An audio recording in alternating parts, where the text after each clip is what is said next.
Assalamu alaikum, peace. It's goody. Alright.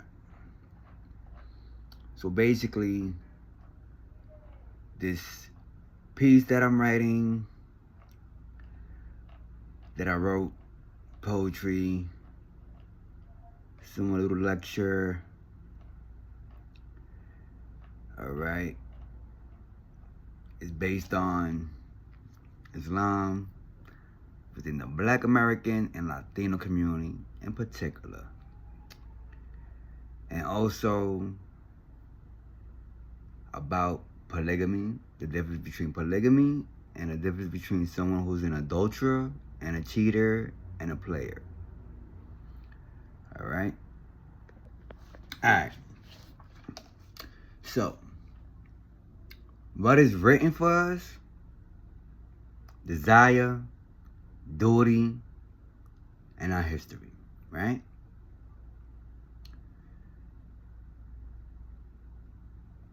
All praise is due to Allah, who guides us to this, who would never have been guided if Allah had not guided us.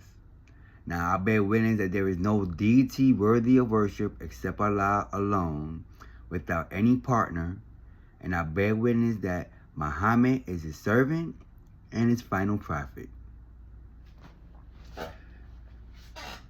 Because I also bear witness that there is more than one messenger. However, there is only one Quran.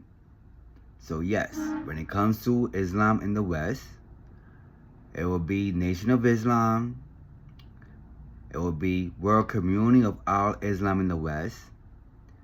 And in the history here in the West, particularly United States, I have to give my respect and tilt my hat to the Honorable Elijah Muhammad, and also to Father Muhammad, and let the record reflect, for me, Alim Cepeda, when it comes to Father Muhammad, I would say as the way Imam Warren Deen Muhammad taught, which is Father Muhammad is a brother who was a master in theology, particularly in Islam, who came to the West, particularly to the Black American community. And despite the fact that Elijah Muhammad was already exposed to Christianity because his father was a Baptist pastor, and also he was part of the Moorish Science Temple. But the Moorish Science Temple, it is not Islam due to the fact that Noble Jew Ali claims to be a prophet, and there is no prophet after Prophet Muhammad. And the Quran that they have is not the Quran at all. So, Father Muhammad came to put everything in the right place, but with a particular formula. And from that, it had many levels evolved. But you cannot look at the house without going to the root. Alright? And this is so like that my fellow Middle Eastern and brothers coming straight from Africa or India or Pakistan or even China to understand the unique history of Muslims and Islam within the Black American and Latino community. Has nothing to do when you see a Black American or Latino Muslim that they're trying to be like a Pakistan, an Indian, a Middle Eastern, or any other foreigner, because we have our own history. And in the Quran, it says Allah made us into different tribes so that we can know each other, not so we could change other people's culture. For example, when it comes to Africans, we've always been dealing with the music. Facts. All right. And in the Hadith, it also stated that once upon a time, Prophet Muhammad, peace and blessing be upon him, went into the mosque, and it was Sufi Muslims around him that was playing the drums. And he did not protest. All right. So, my dear brothers and sisters, my family in Islam, Assalamu alaikum, wa rahmatullahi wa barakatuh. Now, today, it is August 4th, 2025. We need to have a real conversation, right? a family conversation, right? You know, even my family is looking at this, right? You know, so one of the youth trying to find their way, for the young adults navigating relationships, right? For the grown folks who carry the weight of our history. Now, we need to talk about what is written for us by Allah versus what is whispered to us by our own desires and the ghosts of our past. Now, we would talk about relationships, lust, responsibilities, not in the abstract, but through the lens of our unique experience as Black and Latino Muslims here in the Americas. All right. First and foremost, Allah tells us in the Quran that He created us in pairs, right? It is stated in Quran 30:21. Mind you, I'm not an imam, I'm not a hafiz, I'm not a scholar coming from none of these Islamic universities. I'm also didactic. I did take up theology within 1 year. And other than that, I have studied the Quran and the Bible since I was 16 with plenty of different imams and plenty of different Bible and Quran study groups. All right. And I always ask questions, use the 5 W's, and I always do my own research, so I suggest you do the same as well. All right. Now, it states in Quran 30:21, and His sign is that He created you, right, from yourselves, mates, that you may find tranquility in them, and He placed between you affection and mercy, indeed, and that are signs for people who give thought. All right. Now, let's look at these words. Tranquility, affection, mercy. Now, this is the foundation of a relationship in Islam, right? It is a sacred contract, a marriage designed for peace and partnership.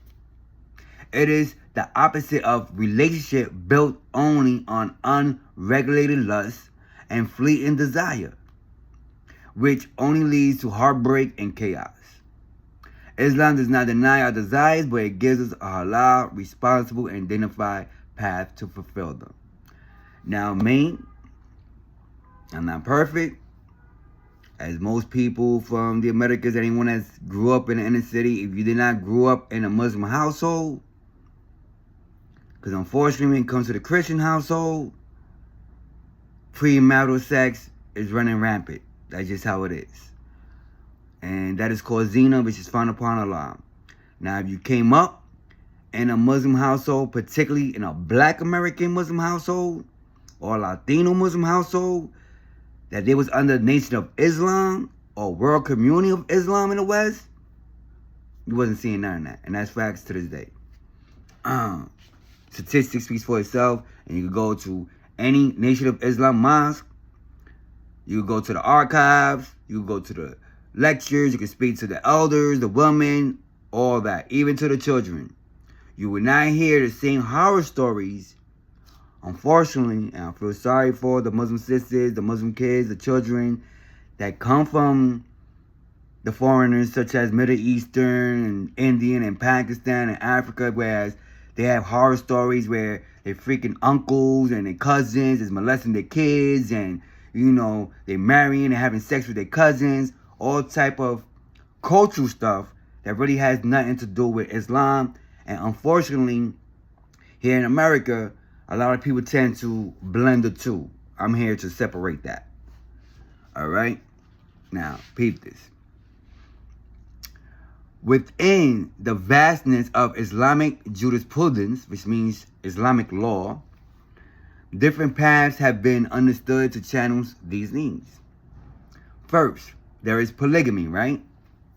Allah states in Surah Al-Nisa in Quran 4:3 that many women of your choice, 2 or 3 or 4, but if you fear that you shall not be able to deal justly with them, then only 1. For example, I only have eyes for Fatima, which is the mother of Sophia. And yes, may Allah forgive us for our sins, for Zina, but thank Allah for Sophia. Facts. And I'm trying to do my best to get myself together so like that I can have an halal marriage and raise my daughter, my granddaughter, and also be my son, the whole 9 yards, to do everything halal. All right. Now, the key word here is justice. Now, this permission is not a green light for men to collect wives. It is a profound responsibility. It came at a time of war to protect widows and orphans. It demands absolute fairness and provision, time, kind treatment. If a man cannot guarantee that justice, if he is only chasing desire, lower desires, then Islam commands him to marry only one. It is about responsibilities, not romance, right? So, it also means that if you have more than one wife, well, you buy for one, you have to buy for the next. So let's say you have 2 or 3 wives, you buy one a car, you have to buy all 3 a car. You have 2 or 3 wives, they cannot live in the same place, they have to have their own apartment. Whatever you buy one, you have to buy the other. Now, the joke about this, like I always hear from the females who are not Muslims, they used to always ask me, okay, when it comes to the sex, who's first, who's second, and how you break that down within a 7-day week cycle, right? Of course, you know that was coming from, my low desires and, me saying, all right, I'm able to talk to multiple women until one says be in a relationship, and then that's when we start the seriousness, right? That's when I'm like, okay, you claim me, I claim you, now we got this, okay? Cool. Now, and of course, Fatima is not playing at polygamy. She told me straight from the jump. I try to get a second wife, and I'm not. Know what I mean? She was leaving. So we're not doing that because Fatima was there for me when I was, you say, rejected by the world of women, right? Okay. So the key word here is justice. Now, the second one comes from the Shiite tradition, right? See, I don't discriminate where I learn Islam from. I learned from the Sunni Muslims, I learned from Sufi Muslims, and I learned from Shiite Muslims, right? But mind you, I always stand and support Nation of Islam at all costs. Now, there is a practice, right? It's called Nikah Mutah. M-U-T-A-H, Mutah. So, before anybody try to freestyle, or why I'm not married, first and foremost, I was looking for an imam to do a mutah for me here in New York and New Jersey, and I couldn't find one. All right? Let's get that clear. Now, after that, I got to work to get the dowry, the ring, all the other good stuff. But yes, I was intentionally looking for a mutah. Now, a mutah, what that is called a temporary marriage. To see if it's going to work out, what's good, Now, this is a verbal contract for a specified time and a specified dowry. Now, from their perspective, the Shiite Muslims, Shiite imams and scholars, based on the interpretation from Surah An-Nisa, verse 24, they see it, and as it was taught to me, as permissible way to avoid zina, right? Because I was heavily involved in zina, astaghfirullah. And when a permanent marriage is impossible, that we must acknowledge that for the vast majority of Muslims, right, that this practice is considered abrogated, meaning it was permitted but then forbidden by the Prophet Muhammad, peace and blessings be upon him himself, right? As what was also exposed to me. And then we also have to mention that today, to have a complete and honest conversation about the different ways Muslims have understood how to manage human desire with sacred bonds. All right? Now, the reason why I will always support and model Nation of Islam and World Community of Islam in the West, because you don't see the divorces, you don't see the domestic violence, you don't see none of the perverted statutory rape, none of the perverted incest. You don't see none of that within Nation of Islam and also within World Community of Islam in the West. And those two schools of thought come from Elijah Muhammad, the Honorable Elijah Muhammad. So that is why I always model after them. If I want to hear about somebody talk about marriages, I look at Farrakhan. Him and the Mother Khadijah, they've been married for 70 years. And you ain't hear no scandals, right? In fact, when it comes to Nation of Islam, first of all, there is no dating in Islam, right? Let's keep that straight. There is no dating in Islam. There's no such thing as my boyfriend, my girlfriend, none of that. There's courtship in Islam. You can court. Technically, you're supposed to have a third party, a third wheel. The hub version will say that's a cock blocker. Excuse my language. You always got to have a third wheel there to make sure nothing happens. Right? That's within the courtship. Because when there isn't a third wheel, then you have zina. All right? That's facts. Now, in Nation of Islam, what I respect them to the utmost is that even when you go in courtship with the Muslim sister, the whole Nation of Islam throughout the world, America, South America, Europe, everyone's going to know you're in courtship with her. And polygamy is not baked up in Nation of Islam. Facts. Alright. So, let's continue. Now, why this is so important to us, right? Because our history in this hemisphere deeply tied to Islam. For the Latino brothers and sisters, right? Or some people like to say Latinx. Remember that Andalusia, for nearly 800 years, that your history books, even European and American history books, calls the Golden Era, right? This is before the slave trade. It was called the Golden Era, before the transatlantic slave trade, that is. And during this Golden Era, Muslim Spain was intact for 800 years. And under the Golden Era, Christians, Jews, Muslims lived along peacefully. All scholars attest to that. After that, like they say, they got to learn from the Golden Era. They want to get it right in his act. So, the Muslim rule in Spain gave the Spanish language about thousands of words. For example, azúcar, right? That comes from Arabic. You have algodón, right? That's cotton, right? Azúcar is sugar. That comes from Arabic. Aceite, oil. That comes from Arabic. Camisa. That comes from Arabic. You know, there's a whole bunch of others, but you got to get the book for that. I'm not here for that. I'm just giving you a little samples. For example, a lot of Latinos, right? Latinas, they love to say, ojalá.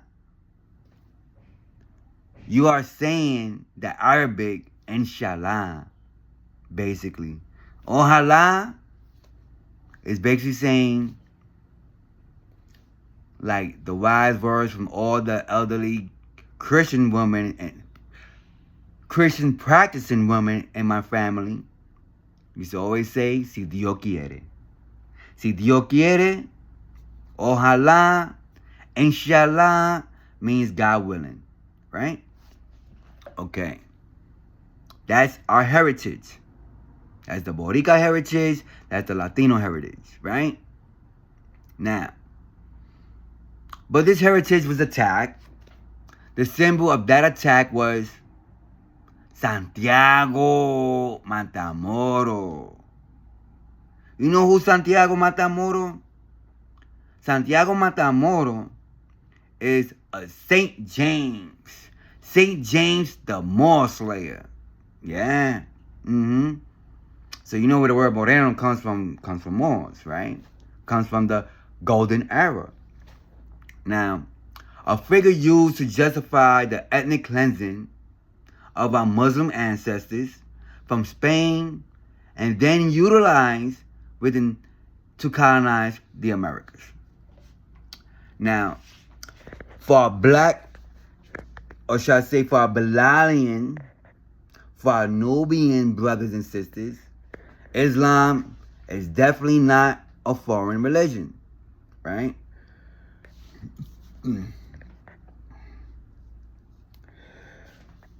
It's not a foreign religion that we find in a book. It is the religion of our ancestors. Millions of Muslims from West and Central Africa were brought to these shores in chains. They were for Puerto Ricans, see, I'm Boricua, right? So for the Caribbean, the Spanish-speaking Caribbean, such as Puerto Rico, Dominican, and Cuban, the word is called cimarrones, right? In English, called maroons. But the cimarrones is not just in Puerto Rico. You'll also find it in Brazil, the palenques of Brazil. Now, I mean, cimarrones, the maroons, these are runaway slaves who fought to build free communities and preserve their faith. So now, I'm Boricua, right? So now this is for a lot of black Americans who think that only black Americans is black and anyone that has dark complexion or Spanish speaking that we are not black. All right? So this is to clear that misconception. So Yoruba traditions were suppressed.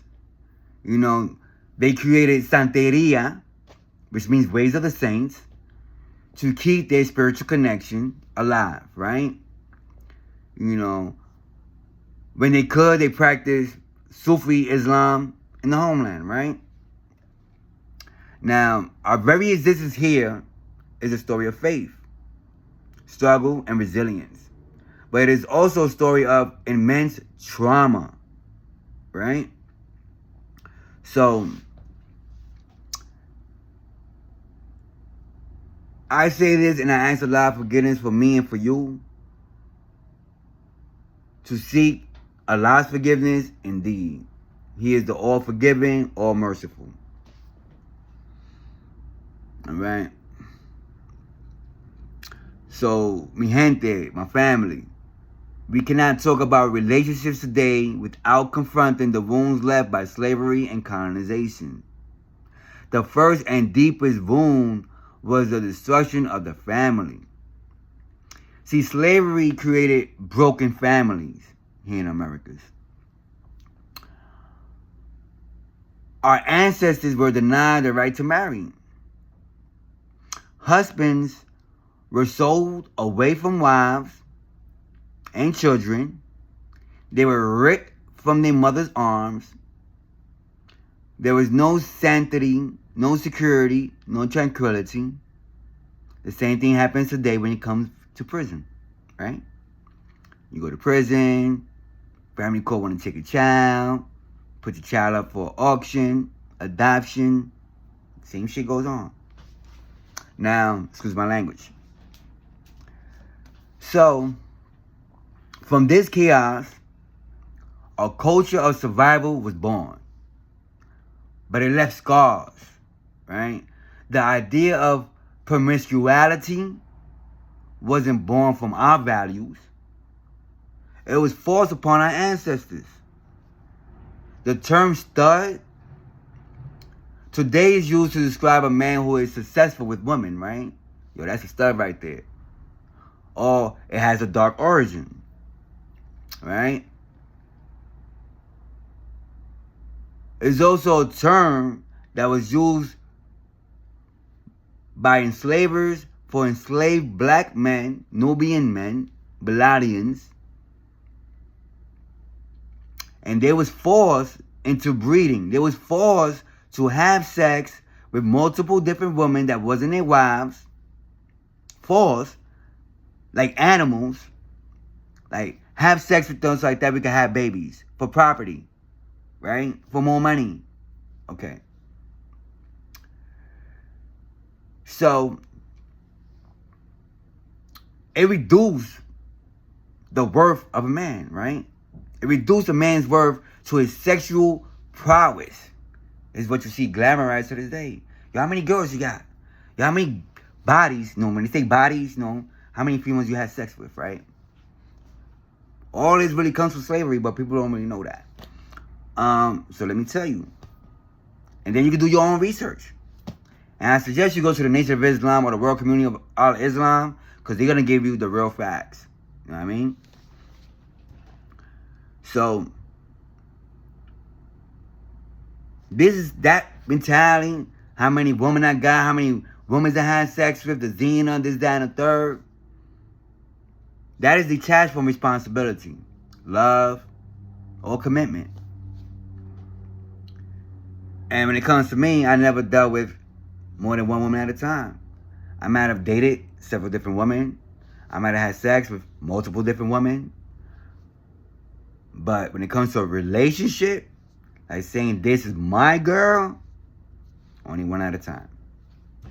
Because I was taught, if I want to look for another woman, not to cheat, to leave that one, then go to the next one. Alright. So, let me see. Where do I begin?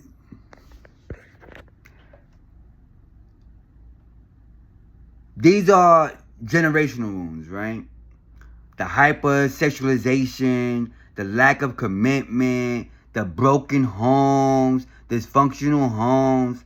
This is not the black culture. This is not the Latino culture. All right?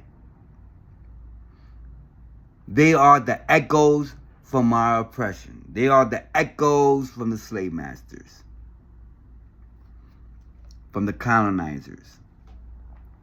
And this is why the Islamic framework is not just a preference. It is our cure, la cura. It is our path to healing. See, Islam restores what was stolen. See, it gives us the sacred contract of marriage. It replaces the stud mentality with the concept of the, how they say it, Qawam, right? I'm not sure if I'm saying it right, but that means it's the man who is responsible, the protector, and the maintainer of his family. It replaces lust with affection and mercy. It gives us a clear lineage and a legacy to build upon. That's where I come from. And that's what I'm trying to be. The best Muslim I can be for me, for Allah, and for my family. And also the community. Now, when I say community, I mean community at large. We ain't talking about no particular groups. We're talking about the community in general terms. All right. Now, to the young men listening, they reject this stud mentality, right? It is a trap of the shaitan dress and the clothes of our oppressors.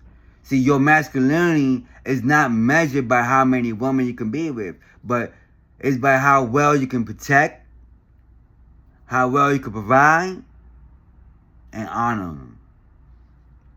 Now, if you have the capacity for justice and responsibility, more than one in the halal framework of marriage, be a man of your word, be a guardian.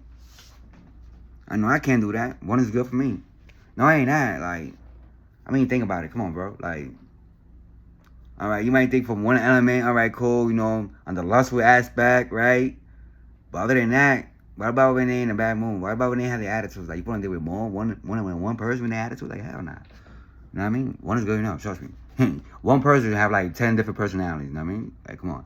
So, let's back on track. Now, I know the path is hard, but I have seen the hope. I have, no, matter of fact, hold up. Let's skip. Right. Now to the young woman. Know your worth. Right? You are not an object for temporary pleasure. Know your worth. You are a vessel of tranquility and mercy. Seek a partner who fears Allah. Allah means the God. And understand that his duty to you is a sacred trust. See, I know the path is hard. I've seen the hope. I have felt joy seeing a young brother find his own way to the masjid for the first time. I have seen brothers take up college, trying to build a better future. I see the wins. But we cannot enable any part of that old darkness. We must always push ourselves and each other to be better, right?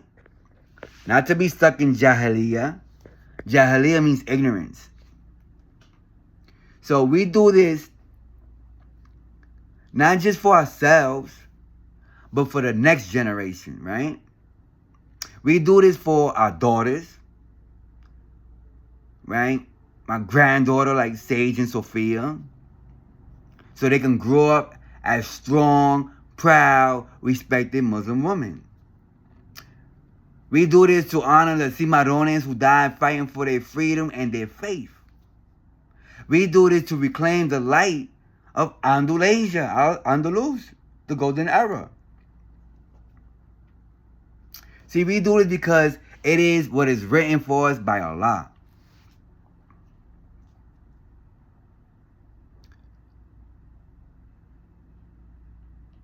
Feel me?